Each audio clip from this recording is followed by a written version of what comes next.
열왕기상 17장 말씀을 들고 엘리야의 다락방이라는 제목으로 은혜를 나누겠습니다.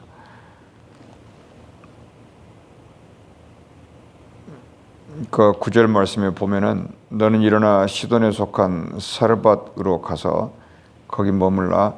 내가 그곳 과부에게 명령하여 내게 음식을 주게 하였느니라. 사르밧이라고 하는 어느 시골 마을에 과부가 살고 있었는데 엘리야가 지금 마실 것 먹을 것도 없는 처지에 놓여 있었기 때문에 사르밧 과부에게 하나님이 미리 이렇게 말씀을 하셨다는 것입니다.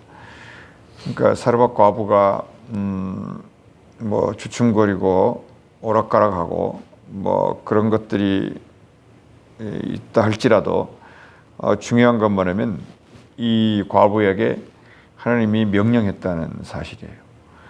이 사실에 따라 뭐 순종할까 말까 할 수도 없는 상황인데 엘리야가 그 명령에 순종하고 있는 사르밧 과부를 만나게 된 것입니다. 그리고 또 한편으로는 또 반대로 생각하면은 엘리야 역시도 사르밧 과부로 말미암아 하나님의 살아계심을 알고 또 사르밧 과부도 엘리야 선지자로 말미암아서 정말 하나님의 사람인 것을 서로 인정하는, 그러니까 이쪽도 되고 저쪽도 되는, 이게 하나님의 나라의 방식입니다. 그러니까 결국은 하나님께서 이 모든 일들을 다 주장하는데 어찌됐건 우리는 하나님의 음성에 귀를 기울이며 사는 것, 그거가 살기도 하고 죽기도 하는 그런 일입니다. 그 책 이름은 열왕기상이라고 하지만은 이 왕들이 하나님과 관계가 안 좋고 그 하나님이 싫어하는 것 앞에 무릎을 꿇어버리니까 이제 시대가 더 이상 끝이 왔어요. 더 이상 북이스라엘이 아무리 사람들이 모여서 하나님을 반대하고 다윗을 반대하고 자기들의 세상을 만들어가려고 했지만은 이제 거의 끝이 왔고 그 끝에서 왕 이름이 아합이었다. 이런 왕들이 불행한 거죠. 항상 이 다윗을 생각해 보면 엄청나게 쫓겨다니죠. 그 사울에게 누명을 쓰고 또 사울은 또 온 이스라엘 백성들에게 다윗이 나를 죽이려고 하니까 다윗을 보는 사람은 무조건 나한테 일러 바치라고, 그러면 내가 가서 잡을 거라고. 이 소문 하나가 다윗을 이스라엘이 잊지 못하게 했고 세상을 전전긍긍하면서 변방에 머물러야 됐고 정말 그 많은 광야의 시간을 한도 끝도 없이 견디며 도망다니며 쫓겨다니면서 살았을 수밖에 없는 그런 운명이 있었습니다. 그런 시대가 오늘 또 반복이 되는데 엘리야가 지금 어떤 다윗의 입장이에요. 다윗은 왕으로 그렇게 쫓겨다녔지만 여기 엘리야는 지금 하나님의 선지자 입장으로 쫓겨다녔는데 하나님이 무슨 말씀을 하셨느냐, 하나님이 어떻게 임재했느냐, 이제 그 말씀을 함으로써 오늘 본문이 시작됩니다. 일단 1절이 굉장히 중요한 말씀이에요. 길르앗에 우거하는 자 중에 디셉 사람 엘리야가 아합에게, 그러니까 문자 그대로 보면 엘리야와 아합이 지금 딱 붙어 있어요. 그러니까 정면 대결을 예고하고 있습니다. 그러니까 엘리야와 아합, 그러니까 왕하고 이 예언자가 이게 궁합이 잘 맞으면 나라가 제대로 가는 거고, 이 궁합이 안 맞으면은 누구 한 사람이 죽어야 돼요. 그러니까 엘리야가 이기냐 아합이 이기냐, 이 싸움을 이제 하나님이 전개시키는데 물론 엘리야가 이기죠. 아합이 되겠습니까? 안 되는데 그러면 어떤 일이 그 사이에 발생했느냐가 중요하다 그 말이에요. 엘리야의 입에서 나온 말이 곧 이제 하나님의 말씀입니다. 왜냐하면 엘리야라고 하는 이름은 엘리, 나의 하나님이란 뜻이고 엘리 라마 사막다니, 그렇죠? 그다음에 야, 그러니까 여호와 아닙니까? 그러니까 여호와의 하나님, 하나님의 이름은 여호와다. 이 이름이 엘리야예요. 그러니까 곧 그 이름에 하나님의 말씀을 둔다, 이제 이런 것입니다. 이제 어느 정도로 이 엘리야라고 하는 이름이 이 무게감이 있는지는 좀 이따 나오는데, 아무튼 이 엘리야라고 하는 여기서는 선지자라고 말 안 하고 하나님의 사람이다 이렇게 말하니까, 엘리야라고 하는 하나님의 사람이 자기를 소개합니다. 내가 섬기는. 그러니까 우리는 우리가 누구를 섬기고 사느냐, 누군가를 섬기고 사는 게 우리의 인생입니다. 그러니까 섬기름을 받으러 온 게 아니라 섬기러 왔다 이러잖아요. 뭘로 섬기느냐? 하나님의 것으로 섬기는 거. 이런 사람들이 믿는 사람들입니다. 섬긴다라는 것은 이제 예배한다는 거죠. 그러니까 벌써 내가 섬기는 이 말 속에는 내가 예배하는 하나님이 있고 너희가 예배하는 바알이 있다, 지금 그 얘기예요. 그러니까 이와 같이 섬김의 주체가 분명해야 되고, 섬기는 누구를 예배하느냐? 이스라엘의 하나님 여호와. 이렇게 성경은 분명하게 얘기해요. 이스라엘의 하나님은 바알이 아니다, 그 말입니다. 이스라엘의 하나님은, 지금 여러분은 이 배경을 알지만은 굉장히 이스라엘이 수많은 40년 거의 더 지났죠. 40년에 20년을 합치니까 거의 한 60년 이상을 북쪽으로 열 지파를 끌고 가가지고 모든 백성들의 60년이 지났으니까 이제 모든 백성들은 하나님을 다 잊어버리고 바알이 신인 줄 알 만큼 나라가 이제 갈 때까지 간 거라고요. 그래서 하나님이 이제 엘리야를 통해서 이제 내 백성을 찾아오는 그런 장면입니다. 하나님은 반드시 내 백성을 찾아내요. 누구를 세워서라도 찾아냅니다. 그러니까 예수님을 보내신 것은 자기 백성을 찾아내려고. 내 백성아, 거기서 나와라. 나는 너희의 하나님이 되고 너희는 나의 백성이 되리라. 이것을 완벽하게 미션을 수행하신 분이 예수님이에요. 그러면 결국은 구약 성경의 한 메시지가 그건데, 그 메시지를 이루었다 그러면 내가 하는 말이 아니라 예수님이 아버지께서 하신 것을 나는 듣고 그대로 행한 것뿐이다. 아버지는 내 말을 들으시고 또 나는 또 아버지의 말에 순종하는, 마찬가지예요. 여기 엘리야가 이제 그런 인물이었다는 겁니다. 엘리야라고 하는 인간의 어떠함이 문제가 아니라 내가 예배하는 사람은 이스라엘의 하나님 여호와뿐이다. 나 위에 다른 신을 섬기지 말라.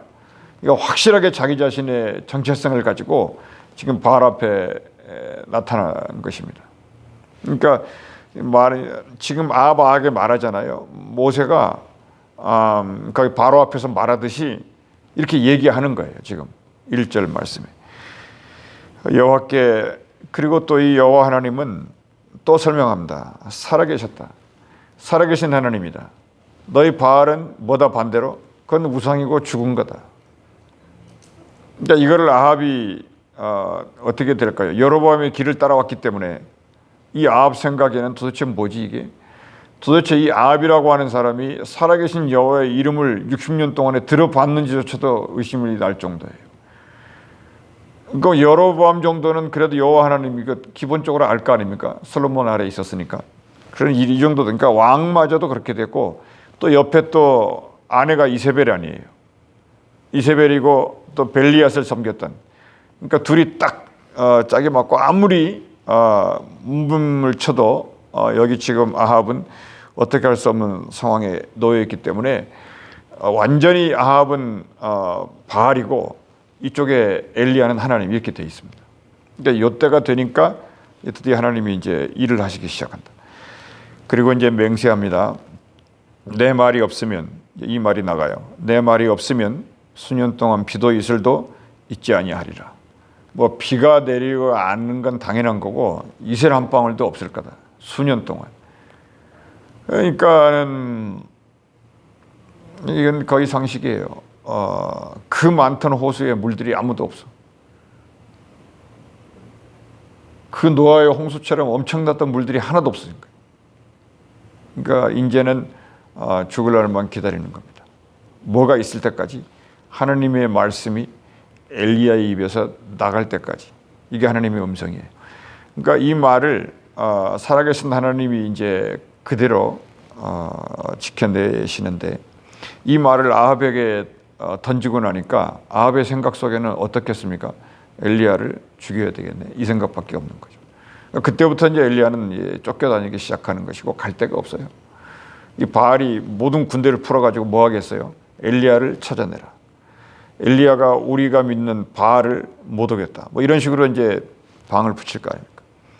2절 말씀에 여호와의 말씀이 엘리야에게 임하여 이르시되, 그러니까 엘리야는 누구밖에 없냐면 여호와 하나님밖에 없어요. 그러니까 여호와 하나님이 엘리야를 계속 보호하시는 겁니다. 엘리야 한 사람밖에 없으니까. 그래서 3절 말씀에 너는 여기서 떠나 동쪽으로 가서 요단 앞 그릿시내가에 숨어라. 숨으라고 이렇게 명령하시죠. 왜요? 너가 만약에 너 일을 미션을 수행하기 전에 바알과 그 사람들에게 발각이 되면 하나님의 일도 너도 이스라엘 백성도 더 이상 희망이 없다는 거예요. 그러니까 숨어라. 잘 숨어야 된다. 발각되면 안 된다. 어디에 숨느냐? 그 중앙 사마리아 성, 어저께 나왔죠. 사마리아 성소의 그 주변에 중앙은 있을 수가 없어요. 그러니까 계속 그 요단 건너편에 가서 이게 변방으로 이 사람들이 없는 곳으로 계속 이렇게 빙빙빙 돌아요. 그러다가 결국에는 이제 사르밧이라고 하는 저기 시돈 지방 북쪽 꼭대기까지 가가지고 이제 거기에서 이제 겨우 숨어서 이제 그릿시내가는 이쪽 동남쪽 이쪽 끝털이고 동서 이쪽이 동쪽 이쪽이고 여기서 뺑 돌아가지고 갈릴리 동쪽으로 해가지고 북쪽으로 해가지고 돌고 돌아서 뭐 그냥 걸어가는 거예요. 한없이 걸어가는 거예요. 며칠 걸어갔나 몰라요. 물 한 방울도 없고 먹을 것도 없고 그냥 지팡이 같은 거 하나 들고 갔겠죠. 그때 그 걸어가면서의 심정이 뭐였을까요? 여러분은 그게 마치 골고다 언덕 같지 않았겠어요? 이제 하나님 아니면 답이 없다는 것을 알고 이런 그 운명입니다. 그러니까 하나님이 숨겨주시고 가면서 이제 먹을 거 없으니까 그릿시내가에 도착을 했어요. 물 없는데 거기는 물이 좀 있었나 봐요. 거기서 이제 물도 먹고 있는데 앉아 있으니까 하나님이 까마귀를 시켜가지고 떡과 고기를 계속 갖다 줬다는 거 아닙니까? 이제 그것도 없다는 거예요. 이제는 까마귀가 물고 올 고기도 없어요. 계속 비가 안 오니까 냄새만 나고 나라가 썩어 갈 거 아닙니까? 그와 같이 했을 때 또 5절에 여호와의 말씀과 같이 요단 앞 그릿시내가에 그런 얘기죠. 7절 땅에 비가 내리지 아니하므로 얼마 후에 그 시내가 마르니라. 그러니까 그릿시내가에서도 이제 있을 수가 없는 거죠. 사람이 안 보여요. 그리고 저 사람이 저기 있어도요, 원수가 저기 있어도 가서 이렇게 뭐 뺨때기 하나를 칠 만한 그런 힘도 없어요, 사람들이. 그러니까 얼마나 이게 싸움질하고 뭐 누구를 미워할 힘도 있고 정말 그건 건강한 거예요. 그 정도면 돼도. 힘이 없어요. 힘이. 아무것도 뭐 몇 년 비가 안 오면 어떻게 될까 상상을 해보세요. 이제 사르밧 과부에게 명령을 해놨습니다. 미리 말해놔. 아까 읽었죠. 그랬더니 이제 엘리야가 10절에 사르밧 과부에 가서 성문에 이를 때, 이제 성문에 이르렀으니까 그 성 안이 무슨 도시 아니겠습니까? 그 도시 안에 한 과부가 나뭇가지를 들고 있었다 이랬죠. 그랬더니 뭐라 그래요? 엘리야가 물을 조금 마시게 줘라. 그러니까 엄청 목이 마른 거예요. 아까 말했지만 이 그릿시내가에서부터 거기를 걸어서 거기를 가려면 며칠 가는 길이거든요. 그러니까 목도 마르고 헛걱거리고 이건 입이 쩍쩍 마르고요. 이건 비가 없는다는 게 엘리야가 이스라엘 백성의 심정을 이해하는 거예요. 야, 이거 다 정말 돌아가시겠구나 이거. 그래서 엘리야가 생각하는 건 뭘까요? 와, 정말 살아계신 하나님이 우리를 살려내셔야 되고 정말 이렇게 이 지경이 될 때까지 이 열 왕들이 하나님의 마음을 얼마나 분노하게 만들었는지에 대한 이 엘리야의 심정이 이게 마음속에서 도대체 흔들 수 없는 하나님의 분노를 같이 가지고 있는 거예요. 그러니까 이런 마음이에요. 이런 마음. 패션 오브 크라이스트 같이 이런 마음이라고요. 예수님이 십자가에 가실 때 이런 그런 마음이에요. 온 백성들이 목자 잃은 양같이 멀쩡하게 형태는 사람인데 전부 이렇게 큰 흑암 속에 붙들려 있었다는 사실은 그걸 예수님이 보셨던. 근데 지금 물도 없는데 물을 달라. 이게 사르밧 과부도 물 거기만 지금 물이 있다는 하나님이 가르쳐 준 거예요. 그러면서 11절에 엘리야가 내 손에 떡 한 조각을 내게로 가져오라. 물도 먹고 필요하고 떡도 필요하고. 12절에서 이 과부가 말을 합니다. 말할 힘도 없었겠지만은 하나님 여호와께, 이게 당신의 이런 말은 성경에 없는데 그냥 써놨어요 여기다. 그가 이르되 하나님 여호와께서 이렇게 말해요. 살아계심을 두고 맹세하노니 나는 떡이 없고 떡은 없다. 다만 그러니까 밥솥에 밥이 없다 이 말이에요. 두고 맹세하는데 통에 가루 한 움큼과 병에 기름 조금뿐이다. 이거밖에 없습니다. 그러면서 이제 내가 나뭇가지 둘을 주웠잖아요. 음식을 만들려고. 그런데 나와 내 아들, 이게 이제 암시하는 거죠. 이제 둘이 살고 있는데 나와 내 아들을 위하여 음식을 만들어 먹고 그 후에는 죽으리라. 이 과부와 엘리야의 대화를 가만히 보면은 이 엘리야는 과부가 무슨 말을 하더라도 100% 다 받아들여요. 그거를 꺾거나 그러지 않습니다. 그때 예수님도 그랬잖아요. 사마리아 여인이 무슨 말을 하든 예수님이 그대로 받아가지고 기적을 일으켜요. 그러니까 사르밧 과부가 뭐 엘리야에게 듣기 좋은 말을 하든 안 좋게 말을 하든 그걸 그대로 받아가지고 하나님 앞에 기도하는 이런 게 하나님의 사람들이에요.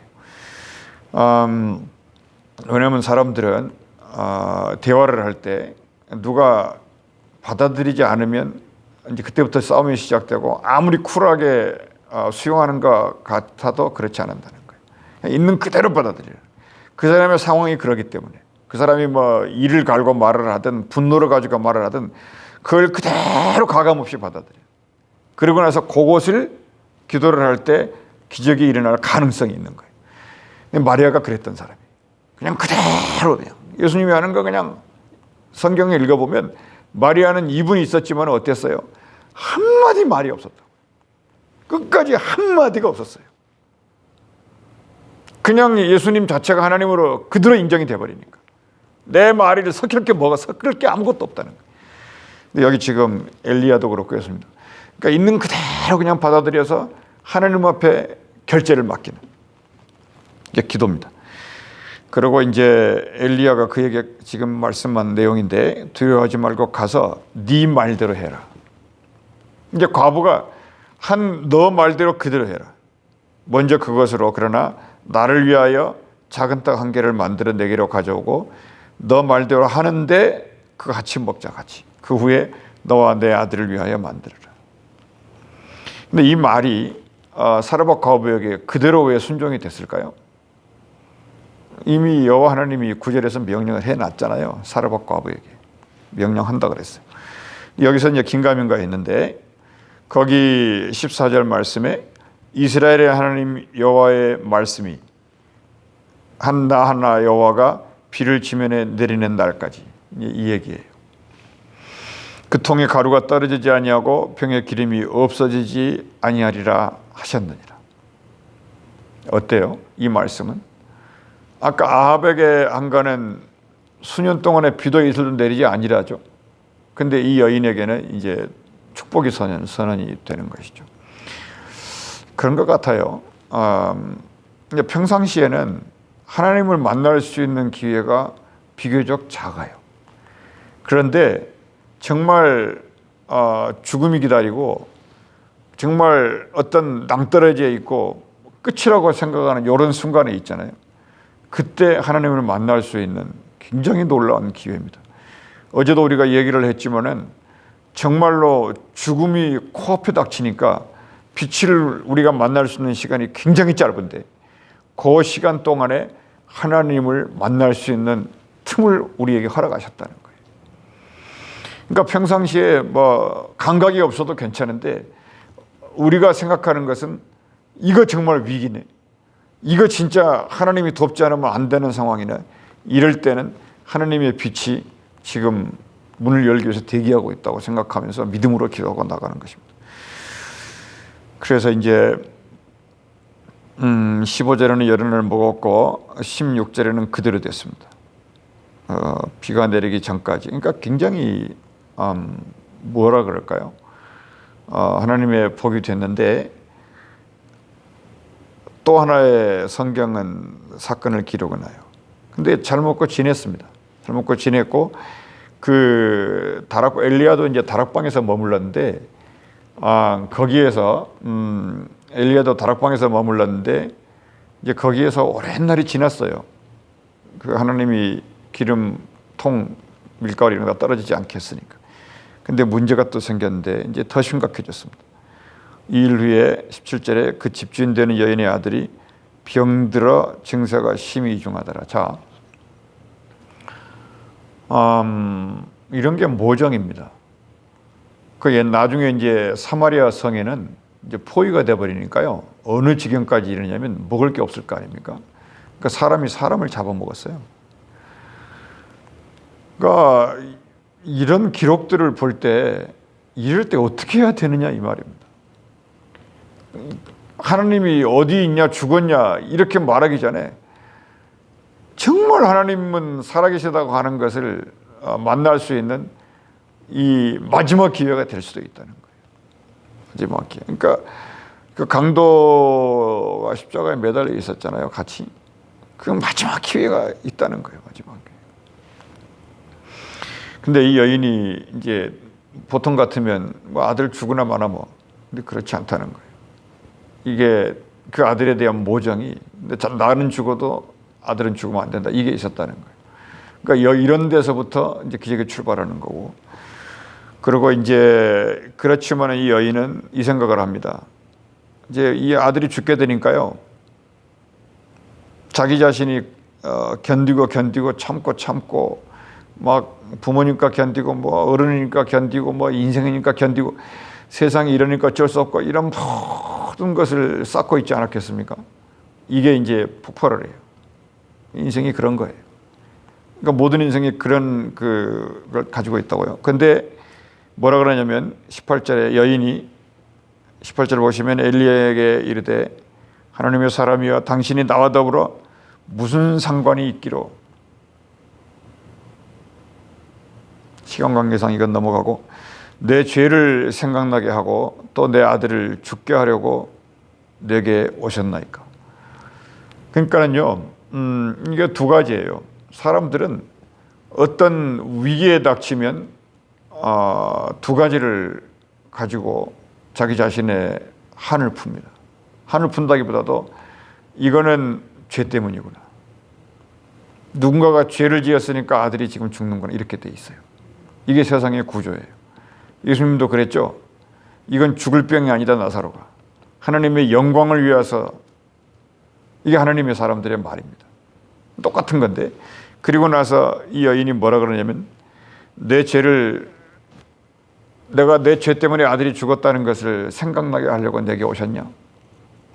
이렇다는 거예요. 이제 여기까지가 이 사람이 죽기 전에 할 수 있는 최고의 말이 그겁니다. 내가 죄가 많아서 그렇지.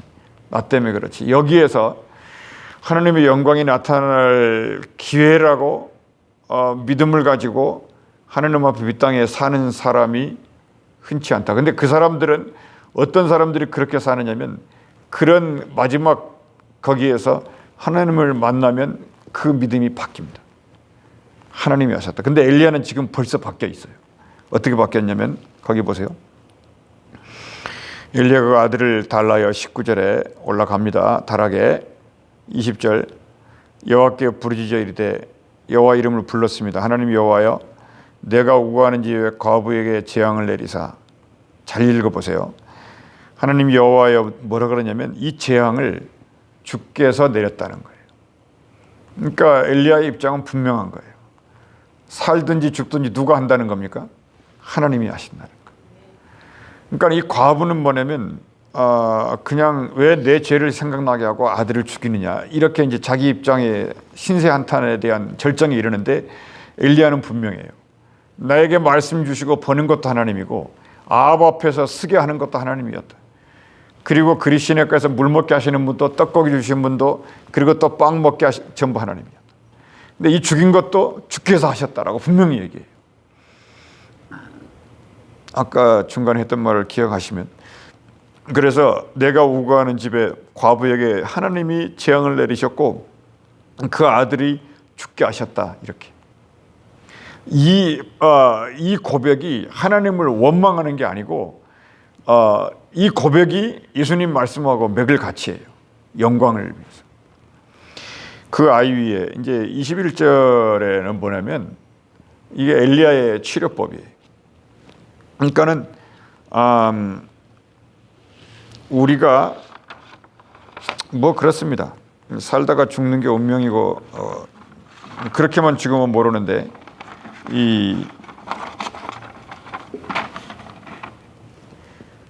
그냥 굶다가 죽는 게 그렇게 됐어요. 그래서 거기 엘리야가 이제 다른 방법이 없어요. 하나님을 만나는 방법이 기도뿐이니까 그 몸을 3번 펴서 엎드리고 이렇게 기도했다 그러죠. 이 여인이 감사가 없었어요. 그러니까 아들이 죽기 전에. 그러니까 뭐라 그럴까요? 왜 감사하지 않느냐? 글쎄요. 이런 맥락에서 보면은요, 이 감사할 겨를도 없는 게 또 신앙이에요. 이 감사할 겨를도 없어요. 감사할 수도 있을 정도면 믿음이 여유가 있을 정도. 근데 여기서는 지금 이 사라밧 과부는 그런 게 아예 없어요. 그러니까 이제 그와 같이 했고 과부의 요청을 듣고 이제 기도하는 엘리야한테 하나님께 나아갔고요. 근데 왜 그 아들이 죽었냐? 이것은 하나님이 하신 건데 엘리야가 거기 있기 때문에 아들을 죽인 거예요. 엘리야가 있기 때문에. 잘 생각해 봐야 돼요. 그래서 엘리야의 다락이라는 것은 그 다락이 엘리야의 기도실이었고 그 다락방이 치료의 방이에요. 이게 뭘 말할까요? 거기는 하나님과 대화하는 말씀의 방이고 거기서 말씀을 받았지 않겠습니까? 그리고 또 거기가 하나님의 집이라는 거예요. 거기가 성전이에요. 거기가 성소예요. 무슨 사마리아 성의 그런 성읍 바알 신전 그게 아니고 여기에 성전이에요. 다락방이 성전. 거기에는 이렇게 하나님의 기운이 모인 곳입니다. 그러니까 무슨 얘기냐면 여호와 하나님의 능력이 그 다락방에만 있어요. 이스라엘 전 나라에서. 그러니까 거기에서 지금 하나님의 나라 운동이 다윗의 아둘람 굴처럼 거기서 이제 시작이 됐고 거기에서 시작이 되면서 북이스라엘 전체를 여호와 하나님의 나라로 다시 만들려고 하는 하나님의 이게 그 확산되는 꿈이 거기서 시작된 거예요. 그러니까 우리가 또 생각할 건 하나님이 계신 곳에는 뭐가 없다? 죽음이 없다는 거예요. 그리고 죽음이 있는 곳에는 반드시 하나님이 거기에 계세요. 거기에 계십니다. 오늘 여기 17장이 그와 같은 메시지를 분명히 주는 건데, 근데 엘리야는 치료법에 이제 3번 엎드렸다. 여러분 이건 엘리야의 방법이에요. 이제 다니엘 같은 경우도 하루에 창문을 열고 3번씩 기도하잖아요. 근데 아브라함이 창세기 18장에 보면은 이렇게 새 천사가 오는데 아브라함이 금방 알아보죠. 그러면서 온갖 좋은 것으로 접대를 하니까 천사들이 뭐라 그러냐면 그 새 천사가 이제 2 천사가 올 때는 소돔 고모라 성으로 들어가고요. 새 천사가 올 때는 아브라함에게 왔거든요. 그러니까 천사들이 뭐라 그랬었나요? 내년에 아들이 있을 것이다. 이 얘기에 메시지를 던져요. 그러니까는 뭔가 이렇게 각자의 그 특별화된 기도 방식이 있어요. 그러니까 이 엘리야의 치료법은 이렇게 된 거예요. 다락강에 올라가 가지고 거기에는 하나님의 지성소고 거기가 하나님의 성소고 하기 때문에 딱 데리고 올라가서 하나님하고 1대1로 그 아들을 치료하는 거예요. 이런 그 다락방이 우리에게 있어야 된다는 거예요. 내 다락방이 있어야 돼요. 내 골방이 있어야 돼요. 그러니까 예수님이 골방에서 기도하라 그러잖아요. 그러니까 너가 가지고 있는 하나님, 너가 만난 하나님과 더불어서 죽음도 해결해내야 되고 네가 만난 하나님을 붙들고 이 없는 걸 있게 하는 정말 하나님을 영광을 나타내는 이 일이 있어야 된다는 것입니다. 그래서 여러분 거기 22절에 어떻게 됐나요?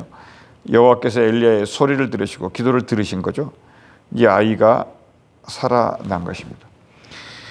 그리고 23절에 내 아들이 살아났느니라. 이렇게 되니까 엘리야가 그 다락에는 위에가 다락방이 위에 있잖아요. 근데 그게 뭐 잠만 자는 그런 방은 절대 아니에요. 무슨 호텔 이런 게 아니라고요. 거기가 완전 뜨거운 성전 같은 거예요. 거기서 막 부르짖고 기도하고 이스라엘의 운명을 하나님과 의논하고 어휴 헤르코라 헤르코라. 그러니까 거기서 이제 엘리야도 처음 경험을 했습니다. 어머나 살아계신 이스라엘 여호와 하나님이 살아계시네. 그러니까 아들이 딱 살아나니까요. 여러분 어떻겠어요? 엘리야가 지치고 지쳐가지고요. 정말로 자기도 죽고 싶을 거였는데 사실 엘리야가 나중에 그래요. 다 죽고 나 혼자만 지금 이런 얘기도 하잖아요. 그러니까 이게 그 시대와 이스라엘의 현실이었다는 걸 분명히 보여주는 겁니다. 다 죽어도 하나님은 계신다 이 얘기를 하는 거예요. 그러니까 그 엘리야가 그 죽은 아이를 엄마 품에서 죽어 있었잖아요. 근데 그 아이를 기도 응답받고 살아난 아이를 품고 다락에서 내려오는 그 짧은 거리에서 이 엘리야의 마음이 정말 40일을 굶어도 막 힘이 솟을 만한 그런 영적인 힘이 생겼을 거예요. 진짜 하나님이 살아계시네. 다 죽었는데 살려내오셨네. 그 다음은 모르겠어요. 이 아이가 뭐 몇 년을 살았는지도 모르겠고 그건 다음 문제라고요.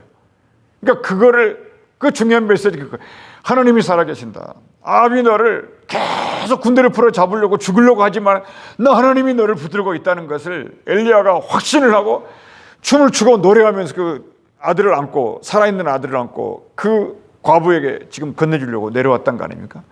그때 과부의 입에서 정말 내일 죽고 싶은 이 과부의 입에서 뭐가 나왔겠어요? 정말 저 사람이 하나님의 사람이네. 이제 드디어 이제 엘리야는 한 사람을 전도한 거예요.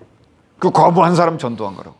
그러니까 그 두 사람의 입을 통해서 온 이스라엘의 이제 소문의 꼬리를 어떻게 알 수 있습니까? 나사로가 살아나니까 온 유대가 예수님을 믿어버리잖아요.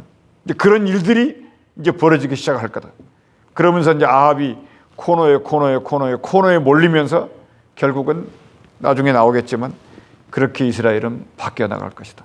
그러므로 철저하게 하나님은 한 사람을 그렇게 바꾸는 거예요. 그러니까 우리가 뭐 긴 얘기해서 뭐 하겠어요. 많은 열매를 맺으리라 오해해서는 안 돼요. 그 많은이라는 것은 나는 포도나무에 너희는 가지다. 포도가 뭔가요? 모든 알갱이 하나에 뭐가 들어있어요? 씨가 전부 들어있잖아요. 그 씨가 천국의 씨고 말씀의 씨예요. 그러니까 나는 포도나무가 너희는 가지인데 그러면 너희들에게도 그 씨가 전부 있다는 거예요. 그러니까 1대1입니다. 우리 눈에는 많은 거 보이는 것 같죠. 이것으로부터 끊어내야 이 과부가 아들이 살아나는 것을 이해가 되는 거예요. 기도하겠습니다. 은혜로우신 우리 아버지 하나님, 우리가 선한 일을 하다가 낙심치 않게 하시고 항상 기도하며 낭망치 않도록 인도하여 주시옵소서. 주 예수 이름으로 기도합나이다. 아멘. 오늘 이 시간에